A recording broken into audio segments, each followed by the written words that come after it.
Welcome to the Voke Me YouTube channel. The latest Samsung Galaxy S25 Ultra is the new flagship device following the impressive Galaxy S24 Ultra. Samsung prioritized AI over AV last year, which resulted in the S24's extensive feature set being touted, despite the fact that photos and sound were left out. Quick summary. Samsung's Galaxy S25 series has just been released, and at the top of the smartphone pyramid is the Galaxy S25 Ultra. It's the biggest, most powerful, and most well-equipped of the three. There's the all-new Qualcomm Snapdragon 8 Elite for the Galaxy, the long-awaited 3nm chip for Android flagships, now slightly overclocked for Samsung. There's also a new 50-megapixel sensor for the ultra-wide camera, and some new AI tricks that may or may not have made their way onto previous Galaxy phones. We've had a chance to get our hands on the Galaxy S25 Ultra for a bit. A full review is pending, but here are our first impressions and everything we've gathered about the Galaxy S25 Ultra so far. Samsung Galaxy S25 Ultra review design. The S25 Ultra comes in 7 colors in total. 3 of them are online exclusive, but the standard colors are black, gray, blue, and white. They're pretty, and Samsung has stuck with titanium for the chassis, which is likely to become a common sight in the coming years. The display is still as resolutely flat as the S24 Ultra, but the device's corners are now rounded and flat on all sides. It's also worth noting that the design is now consistent across all 3 devices. Size differences aside, of course, I'm a fan.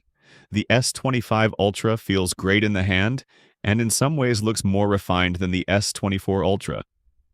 The matte finish of the exposed metal elements remains, making the S25 Ultra look just as good as the device it replaces.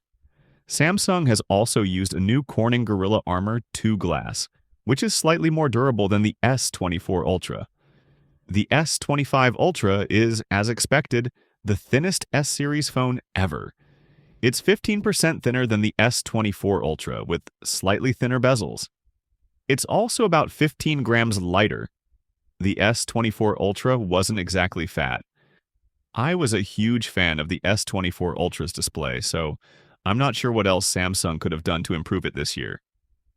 Nevertheless, the S25 Ultra's display is 0.1 inches larger and has a slightly improved anti-reflective coating, one of the standout features of the S24 Ultra's display. It retains its 2600 nits peak brightness and 1 to 120 Hz dynamic refresh rate. It definitely looks lovely. Overall, the S25 Ultra gets a more restrained but logical visual upgrade than the S24 Ultra. The rear of the device appears to have a slightly larger camera module, which looks more purposeful if anything. It basically looks the same as the flagship. Display Samsung's AMOLED panels have been at their best for some time now, with the latest version branded as Dynamic AMOLED 2X. This highlights an adaptive refresh rate, 1 to 120 Hz, and an impressive peak brightness, now reaching 2600 nits. The Galaxy S25 Ultra retains these features, with the only noticeable change being the size. The bezels have been slimmed down slightly, increasing the screen diagonal from 6.8 inches on the S24 Ultra to 6.9 inches. The difference is minimal and barely noticeable in everyday use. Both models use Gorilla Armor glass on the front. It's a collaboration that combines Corning's durable glass with Samsung's advanced anti-glare coating, first introduced on the Galaxy S24 Ultra. The display remains a great panel, offering infinite contrast, sharp resolution, vivid colors, HDR support, and a variable refresh rate of up to 120 Hz.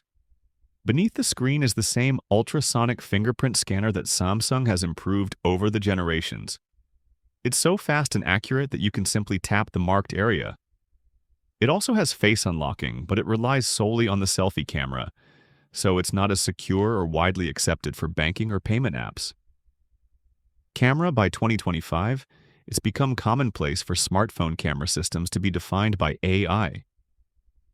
I have mixed feelings about this. I'm all for any form of AI that happens behind the scenes to produce great, hassle-free photos. The kind of AI that tempts people to zoom far beyond their available range, or tries to beautify a scene or a person. Well, I'm not a fan of that. The S25 Ultra's camera system has one notable hardware upgrade. The ultra-wide now features a 50-megapixel sensor, which is a significant improvement over the 12-megapixel variant of the S24 Ultra. In addition, there's a 200-megapixel standard camera, a 10-megapixel telephoto camera with 3x zoom, and a very capable 50-megapixel 5x telephoto camera. Video specs are still expansive thanks to the ability to shoot up to 8K, and 10-bit HDR is also available.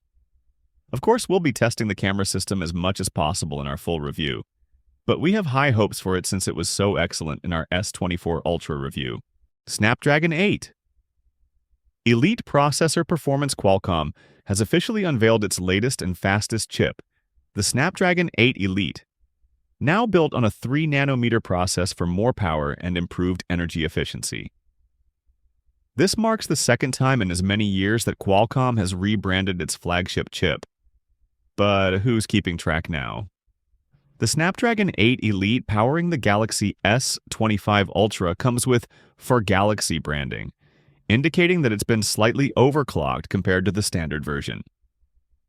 According to Samsung and Qualcomm, the Snapdragon 8 Elite boasts a 30% faster CPU, 37% faster GPU, and 40% faster NPU than last year's S24 Ultra and Snapdragon 8 Gen 3 for Galaxy. The Galaxy S25 Ultra also features a 40% larger vapor cooling chamber to maintain consistent performance of the Snapdragon 8 Elite.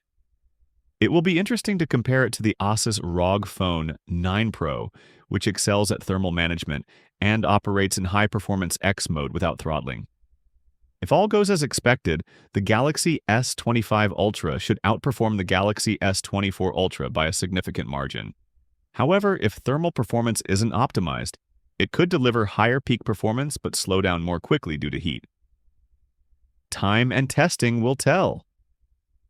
RAM. As for RAM, previous rumors of an upgrade were untrue. The Galaxy S25 Ultra offers the same configuration as its predecessor. 12 gigabytes of RAM paired with storage options of 256 gigabytes, 512 gigabytes, or 1 terabyte. On the plus side, Samsung is likely to offer early adopter incentives during the pre-order period, such as a free storage upgrade and attractive trade-in deals to celebrate the launch of the Galaxy S25 Ultra. Galaxy AI Samsung's approach to AI is consistent and on par with Google's, delivering production-ready features to consumers. In all of our previous tests, the Galaxy AI has felt pretty solid, with no hint of beta at all. The S25 Ultra essentially comes with the second generation of Galaxy AI. This includes the new Now bar, which is basically a way to see a summary of everything that's happening on your phone on your lock screen. For example, if you have a timer running, an upcoming event on your calendar, and you're using Google Maps to get somewhere, the Now bar will provide the most relevant information from all three sources. It's similar to Apple's Dynamic Islands, but it's not designed to hide the giant notch, and it's arguably more useful. You can call it up at any time while you're using your phone, and it acts as a shortcut to features like the circular search bar. It's neat. Notifications are also integrated into the Now bar. If you're watching a football match, for example, it'll give you periodic updates and summaries of key moments, like when your favorite center half gets sent off. It's yet to be seen how useful the Now bar will be in everyday life. There are also a number of new AI-based creative features, including the ability to manipulate audio tracks separated from videos and improved color grading for log videos. Even more interesting is the fact that the S25 Ultra features a brand new LLM large-scale language model designed to make the device's responses more human-like and more accurate in understanding user requests. Again, it's still unclear how this will translate into real-world benefits, but the integration with third-party apps like WhatsApp and the fact that the phone learns more about your preferences the more you use it are encouraging. To make the Galaxy AI even more personal, Samsung is introducing a feature called Brief, which uses AI to summarize the weather, travel times, and news, while also suggesting playlists and photos you've taken throughout the day. Briefings can be delivered at specific times of the day to suit when you're most likely to see that information. Now Brief and Now Bar. This personalization extends to two major new features on the Galaxy S25 Ultra, Now Brief and Now Bar. Now Brief is easily accessible from the home screen and gives you quick access to weather, calendar reminders, and suggestions for routines based on your personal habits, like driving mode. It also shows you news articles based on your interests. There's also an evening brief, which gives you a quick summary of your day's events, photos you've taken, and reminders for upcoming trips. Presumably, Now Brief will become more useful over time as the S25 Ultra learns more about you. Another major new personalization feature of One UI 7 running on the latest Samsung phones is the Now Bar, which offers short snippets of information and AI-based recommendations. Think of it as something similar to the iPhone's dynamic islands with live activity. Thanks to the Now Bar, you can see sports scores, directions to your next meeting, a countdown timer, and more. This information can also appear on your lock screen. If all this AI personalization scares you, Samsung says you can opt out and reset or delete your data at any time. The company says its personal data engine is locked with end-to-end encryption, and Samsung claims it uses post-quantum enhanced data security, but we're not sure what that means. Battery and charging. The Galaxy S25 Ultra packs the same 5,000 mAh battery as the last few Samsung Galaxy Ultra phones, but that doesn't mean it'll last any longer on the charger than the S24 Ultra. We expect at least some efficient gaming with the Snapdragon 8 Elite chip. Unfortunately, the S25 Ultra's charging is capped at 45 watts, so don't expect any faster charging. It's rated to deliver a 65% charge in 30 minutes, which is good, but not class-leading.